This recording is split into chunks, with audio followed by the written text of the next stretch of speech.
Olá a todos, meu nome é Bruno. Nós vamos falar da Copa do Mundo de 2014, da cidade sede de São Paulo.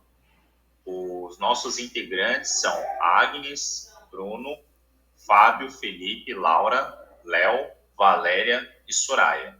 Eu passo a palavra agora para Laura. Boa noite a todos. A Copa do Mundo de 2014, ela foi a 20ª edição do evento, que é um torneio internacional de futebol masculino, que acontece de 4 em 4 anos e é organizado pela Federação Internacional de Futebol, mais conhecidamente como a FIFA. Durante essa Copa, o Brasil ele foi anfitrião, porém pela segunda vez, né? A primeira vez foi lá em 1950, onde a gente se consagrou vice-campeões, né? Pois a gente perdeu para o Uruguai na final. E também teve um diferencial durante essa Copa, que foi a primeira vez utilizando o sistema de Goal Line Technology, ou tecnologia de linha de gol, que é um sistema onde ajudava a arbitragem a tomar as suas decisões e validar ou não o gol. Eles conseguiam ter uma visão mais clara se a bola ultrapassou a marcação do gol.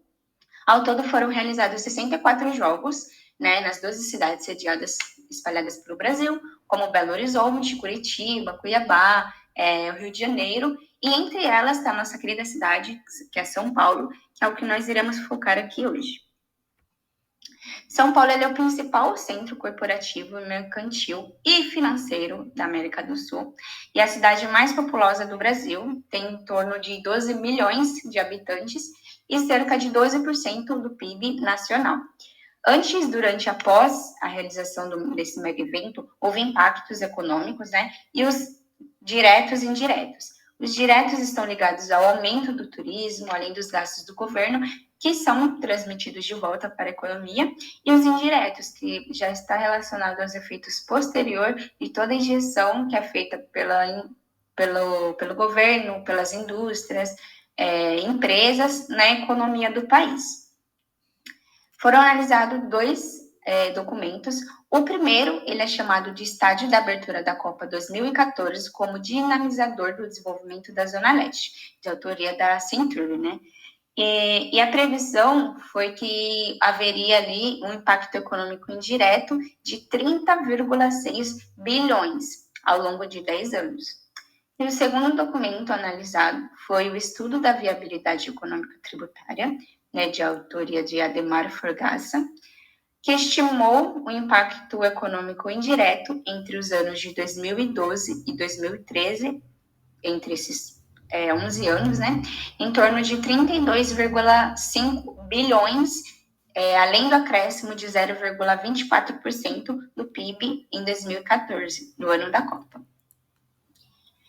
Uma coleta de dados realizada pelo IBGE, que é o Instituto Brasileiro de Geografia e Estatística, após a realização desse grande evento esportivo, um dos principais indicadores econômicos foi a renda média da população da Zona Leste, que é onde aconteceu ali a abertura, onde se localiza a Arena do Corinthians, onde a renda média da população por habitante era de R$900 e houve um acréscimo ali de 1.058 pós o ano da Copa, então em 2015.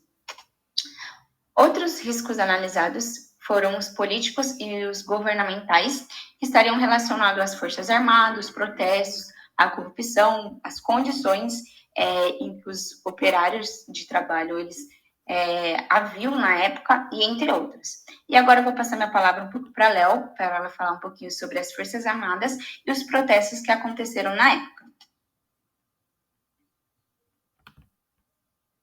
Boa tarde. Vou falar um pouco das Forças Armadas e dos protestos. Tivemos a remoção forçada de famílias na região ali de São Paulo, no estado de São Paulo. Principalmente teve uma concentração maior na comunidade da Favela da Paz, que foi por meio de um auto de interdição dos imóveis, em que as famílias elas foram obrigadas a saírem das casas. E uma das justificativas que eles deram foi os riscos existentes, né, relacionados à integridade física dos ocupantes. Porém, entre essas famílias, muitos estavam ali morando entre 2 a 20 anos. E teve um documento que saiu, o auto de interdição 0719, que foi descrito que todas as famílias as famílias passaram por uma síntese de estudo social, que foi por meio de um questionário, que eles identificaram a origem, o título do imóvel, a situação socioeconômica das famílias. E as famílias atendidas teve um programa de ação de habitação que garantiu um auxílio entre 900 a 1.800 reais para essas famílias. Em abril de 2014, eles realizaram uma reunião entre a companhia Sabesp, a ESP Eletropaulo, a Caixa Econômica Federal, a Secretaria Municipal de Habitação de Itaquera e da Comissão de Moradores da Comunidade da Paz. E após essa reunião, eles assinaram um documento, um ofício, e a prefeitura ela assumiu o compromisso de reassentar 120 famílias da comunidade da Vila da Paz, da Alça Jaco e Pedreira no conjunto Minha Casa Minha Vida. As outras 276 famílias seriam atendidas pelo Plano de Trabalho Social. Um adendo foi que essa remoção ela foi forçada, né, como eu tinha falado, e foi de forma violenta, teve ameaça, teve corte de abastecimento de água, de luz, teve alguns incidentes ali com a polícia militar, e também através disso criou-se um movimento social, o Nosso Itaquera, que aí promoveu um processo de resistência por meio das manifestações. E aí, no Brasil, o número de remoções forçadas foi cerca de 25 mil pessoas em 12 cidades sedes. Sobre os protestos, o segundo risco político analisado foi os protestos sociais civis contra esses mega eventos esportivos. Esses protestos foram contra foi contra as Copas das Confederações, que aconteceu em 2013. E teve início ao movimento Passe Livre. A partir do aumento da tarifa de passagem que ocorreu nessa época, e após a coerção da Polícia Militar, o movimento ele cresceu, ganhou uma dimensão nacional, e uma das principais pautas que teve foi a discussão do uso adequado dos recursos políticos, a transparência, o direito à moradia e a não privatização dos estádios e o fim da corrupção. Os riscos dos protestos foram recorrentes em outras edições de mega eventos esportivos, porém no Brasil houve a maior incidência de protesto contra a edição da Copa do Mundo de 2014. Dando continuidade no que a Léo estava falando, né, houve muitas acusações sobre a corrupção, né, acontecida na época, e após a 26ª fase da Operação Lava Jato, o inquérito ele confirmou que havia suspeitas de irregularidade durante as obras ali da Arena do Corinthians, né, cuja empreiteira responsável na época era o Odebrecht. O vice-presidente do Corinthians, chamado André Luiz de Oliveira, ele foi alvo de uma condução, né, foi feito um mandato de busca e apreensão pela Polícia Federal, né, porque ele foi acusado, estava com suspeita de propina de 500 mil reais. As confissões sobre a corrupção em outras edições da Copa do Mundo, elas foram investigadas pelo FBI quando levou à prisão de 9 funcionários da FIFA. No Brasil, aconteceu uma operação chamada Operação Julius Rimetti, que prendeu 11 pessoas por corrupção, por venda de ingressos ilegais, por organização criminosa, sonegação, corrupção ativa, lavagem de dinheiro, entre outros. E por fim, né, que é o quarto risco que nós iremos falar, que estão ligados às condições de trabalho, né, as mortes que aconteceram dos operários de trabalho relacionados à Copa do Mundo da FIFA. Uma notícia publicada pela Folha de São Paulo destacou que no Brasil teve 11 mortes de operários e 3 delas foi aqui em São Paulo, né, durante a construção da Arena do Corinthians.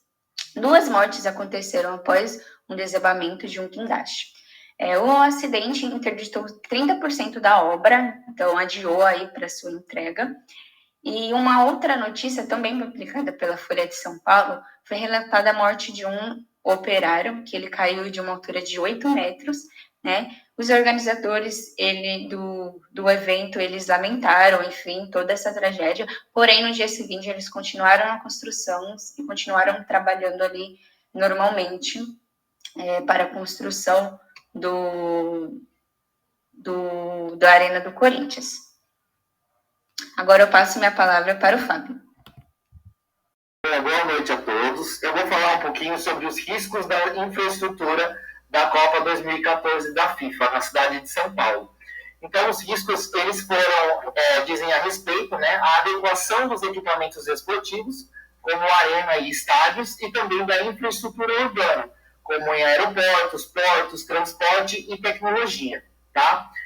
O risco de infraestrutura, ele foi marcado por abandonos e atrasos. Então, segundo a matriz de responsabilidade da Copa 2014, ela previa a construção do monotrilho, que seria a linha 17 Ouro, que iria ligar a Zona Sul até o aeroporto de Congonhas. Essa obra ela foi abandonada em 2012, devido a casos de acidentes que ocorreram e indícios de superfaturamento. O valor da obra seria de 2.860 milhões, e as verbas do projeto, elas minguaram, né, elas reduziram de 2.800 milhões para 540 milhões. Outra obra que também estava no projeto seria a construção do trem de alta velocidade, o TAV, que ligaria aí o aeroporto de Campinas, Viracopos, até o aeroporto Galeão, no Rio de Janeiro. Seria a conexão ali de 2 grandes metrópoles, São Paulo e Rio. Essa obra também foi abandonada devido ao alto custo. O valor previsto era de 11 bilhões. E ela receberia mais ou menos 10 milhões de passageiros por ano. Tá? Outra obra que também estava aí no planejamento seria a reforma do Morumbi. Até então, a abertura da Copa seria no estádio do Morumbi, mas ela mudou de local. Tá? Ela foi para a Arena Corinthians. Então, a reforma do Morumbi ela estava prevista no valor de 240 milhões, sendo que 150 seriam financiados ali pelo Banco BNDES e 90 milhões seriam de recursos do São Paulo Futebol Clube. Tá? Outra obra seria a Arena Corinthians, que foi onde foi a abertura da Copa. Tá? O projeto final ali de entrega ele estava previsto para dezembro de 2013 e essa obra só foi entregue em abril de 2014.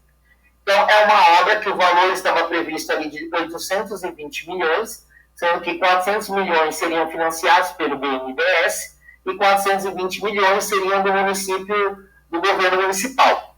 Como a Laura já disse, né, foi uma obra que ela demorou para ser entregue, ocorreram acidentes, tá? Problemas trabalhistas, corrupções que ocorreram através da empreiteira Odebrecht, que foi a Lava Jato, e também de propina aí do vice-presidente do Corinthians. Então, foi uma obra, tá, que ela demorou para ser entregue. E os riscos de construção e operação ali das arenas e dos estádios, eles foram repassados para o poder público, para o setor público. E os projetos ali com melhores padrões de desempenho econômico, eles foram repassados para os parceiros privados. No caso da Arena Corinthians, ela teve a construção e operação que foram privadas, mas ela teve ali uma forte participação do poder público no financiamento da obra, tá? Outros recursos também que foram aí para a Copa seriam os aeroportos, tá? O aeroporto de Congonhas, ele teria a construção ali do terminal de passageiro 4 e a construção do módulo operacional 1 e módulo operacional 2. No aeroporto de Campinas, Viracopos, teria a construção ali do módulo operacional, tá? A construção ali, a reforma do terminal e a construção de um novo terminal. E no Aeroporto Internacional de São Paulo, de Guarulhos, teria uma inclusão da terraplenagem do terminal de passageiro 3, ou seja, uma reformulação do solo. Tá? Essas obras do aeroporto foram investido mais de 1 bilhão, foi investido e ainda está em andamento e tem previsão até 2028 para ser entregue. Algumas exigências aí da FIFA foi segundo ao transporte público. Então ela exigiu das cidades sedes que tivesse um transporte público que realizasse ali uma conexão via metrô entre o estádio e o centro da cidade. E apenas 3 cidades elas atenderam a esse critério, que foi São Paulo, Rio de Janeiro e Recife. Concluindo aí, o principal risco da infraestrutura ele vai acontecer mesmo após o mega evento, né, já que os equipamentos construídos eles podem se tornar um elefante branco, ou seja, um empreendimento caro, ali com custos em uso diários para o setor público ou o setor privado. Então, são empreendimentos caros, sem utilidades nenhuma, e ele é insuficiente para cobrir os gastos do estádio. Tá? Em São Paulo, não identificamos risco ali de uma arena se tornar um elefante branco. Mas na foto, a gente sabe que tiveram 3 estádios considerados como elefante branco na Copa de 2014, que foi o estádio de Brasília, Mané Garrincha, o estádio do Amazonas, na cidade de Manaus, e o estádio do Pantanal, na cidade de Cuiabá. Tá? Então, os principais riscos da Copa foram os abandonos das obras, né, a mudança de planejamento do local da construção das arenas e uma ausência de planejamento adequado, tá, com o custo real e total da obra. Agora eu passo a minha palavra para a Valéria. Boa noite, eu vou falar sobre os riscos ambientais. Os riscos ambientais eles foram geridos pela FIFA a fim de executar as obras, incluindo um desenvolvimento sustentável, né, um projeto sustentável. Então, no caso, esse projeto ele foi enfatizado numa das construções, que foi a construção da Arena Corinthians, onde eles fizeram a implementação do projeto Green Goal, né, que nada mais é um projeto sustentável lá dentro do espaço da Arena Corinthians, que se baseou numa edição da Copa do Mundo que aconteceu na Alemanha em 2006. Tá? Então, aí a gente também tem um conceito Triple Zero, né, que no caso é um conceito também sustentável, que ele se destaca por ser zero energia, zero emissões de carbono e zero desperdício. Essa questão do zero energia seriam energias de fontes renováveis, né? Então, eles geram por fontes renováveis e utilizam. E também a redução no carbono. No Brasil, a novidade em si foi a redução de emissão de carbono, né? Que ainda assim é um discurso da FIFA sobre a Copa do Mundo, que traz impactos positivos desde 2006 pela questão do meio ambiente e sustentabilidade no geral. Tanto é que a partir de tudo isso, a Copa do Mundo na Rússia, a de 2018, ela passou a seguir os padrões de sustentabilidade, como construções verdes, redução de emissão de carbono e também usando a energia por geração de fontes renováveis também. E agora eu vou passar a minha palavra para o Felipe. Eu vou falar em relação à saúde. Não foi identificado risco à saúde pública, mas todas as cidades sedes apresentaram taxa de ocupação altas nos leitos hospitalares. 17 mil atendimentos dentro e fora dos estádios. Principais causas foram dor de cabeça, hipertensão, mal-estar por conta do calor e queda sem complicações. Em caso de terrorismo, pandemia ou desastre provocado por fenômeno natural, poderia gerar uma situação de calamidade pública. Ocorreu um aperfeiçoamento da rotina do sistema de vigilância de síndromes. Por exemplo, unidades móveis próximas aos estádios, hospitais próximos aos estádios foram acionados durante a Copa. Passo a palavra para a Agnes. Vou falar para vocês um pouquinho sobre a segurança e a proteção durante a Copa. A Copa, ela tem uma lei geral, né, que chama Lei Geral da Copa. Ela se baseia em 6 critérios. São eles a segurança, através das novas tecnologias, das práticas de segurança também. Essas são adotadas até pelo exterior. Então, se, por exemplo, surgir um sistema novo de câmera ou de vigilância, esse sistema vem para a gente também e a gente instala dentro do nosso país essa forma de segurança. Os treinamentos também, eles são muito completos. A gente foi até elogiado pela nossa questão de segurança, porque Nosso treinamento, a transferência de conhecimento durante a Copa de um departamento para o outro foi excelente. E comparado até com a Copa de 2018 que aconteceu na Rússia, tudo bem que o país estava sofrendo por algumas condições, né, de política lá naquele momento. Então, eles acabaram tendo 90% de riscos potencializados dentro do país. A gente teve só 74%. Dentro desses 74%, a gente teve uma questão que aconteceu durante a partida do Brasil e da Croácia, que foi uma possível falha ou até mesmo um descuido, que foi um rapaz que foi tido como policial, porém não teve nenhum departamento que conseguiu realmente dizer que ele realmente era um policial, porém ele estava portando uma arma de fogo perto da tribuna da nossa presidente Dilma Rousseff. E isso acabou gerando até um conflito. Durante as partidas, nós tivemos algumas falhas que envolveram roubos, furtos e até mesmo outros tipos de violências e crimes, mas esses todos contabilizaram 74%.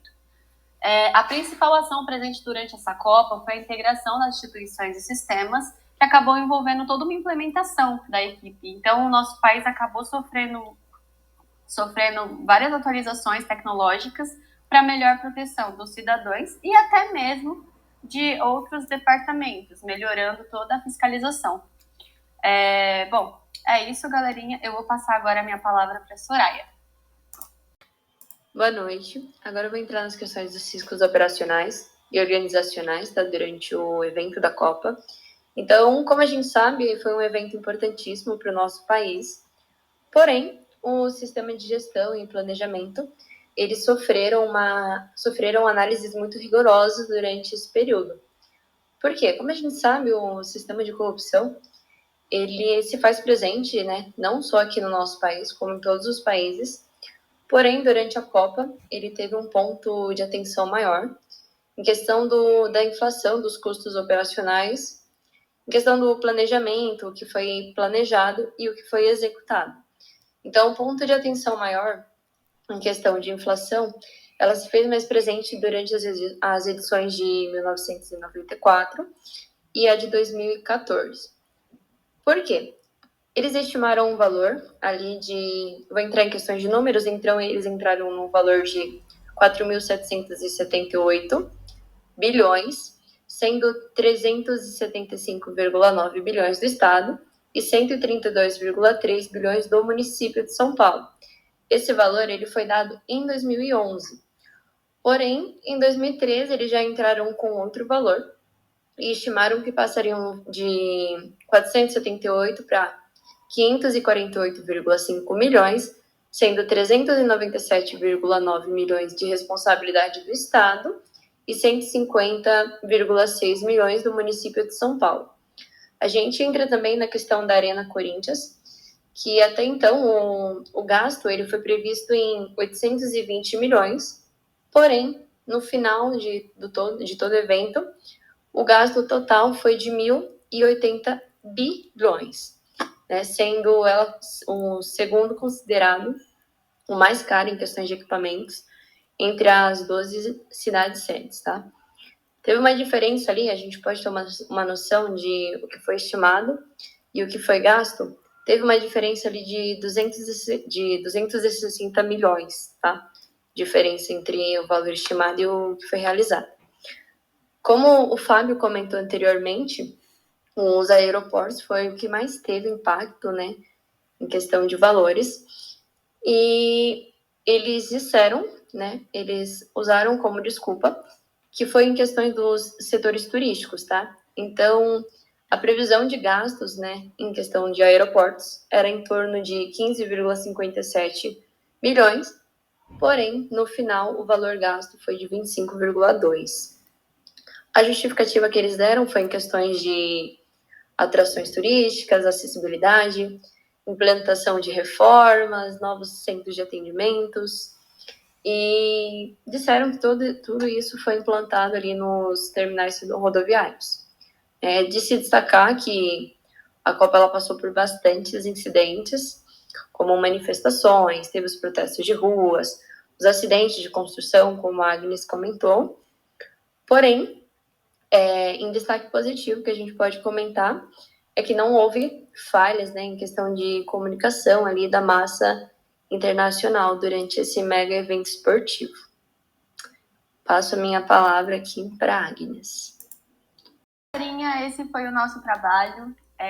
Bom, a gente notou vários pontos, né, de atenção agora com esse trabalho, que foi o seguinte: a gestão de riscos durante a Copa, ela apresenta um grande volume, né, de incertezas, contratempos, colapsos e atrasos até mesmo na entrega das infraestruturas. Tivemos muitas manchetes, corrupções durante esse processo, protestos, inflações e um alto custo das obras, né, que isso foi surreal. Então, os mega eventos esportivos envolveu uma organização e instituições até mesmo esportivas que, em sua organização, não tinham tanta ligação, gerando vários conflitos durante isso. Tivemos muitos parceiros, patrocinadores e até mesmo as redes sociais que acabaram contribuindo para o aumento da gestão de riscos. E isso não foi legal. Mas, em contrapartida, nós tivemos muitos pontos positivos em relação à saúde, em relação à nossa troca de informação na segurança. A nossa segurança também foi tida como um exemplo lá fora, comparando com outras Copas, né, que vieram depois de 2018, por exemplo, na Rússia, como eu citei anteriormente. Então, alguns pontos legais, né? Os riscos eles só foram potencializados já que o Estado apresentou reforma e construir um número grande e significativo de equipamentos esportivos e urbanos acabou facilitando um pouco essa gestão dos riscos. E também a questão do fato da Copa ser diferente das Olimpíadas, né, ela ser dentro de um estádio, o que facilita bastante a nossa gestão e organização. Bom, é isso, pessoal. Daqui foi onde a gente tirou o nosso trabalho, algumas referências, utilizamos artigos, assistimos alguns vídeos também, utilização de algumas leituras extras, e isso foi o ponto mais importante. Obrigado pela atenção de todo mundo, e é isso. Até mais!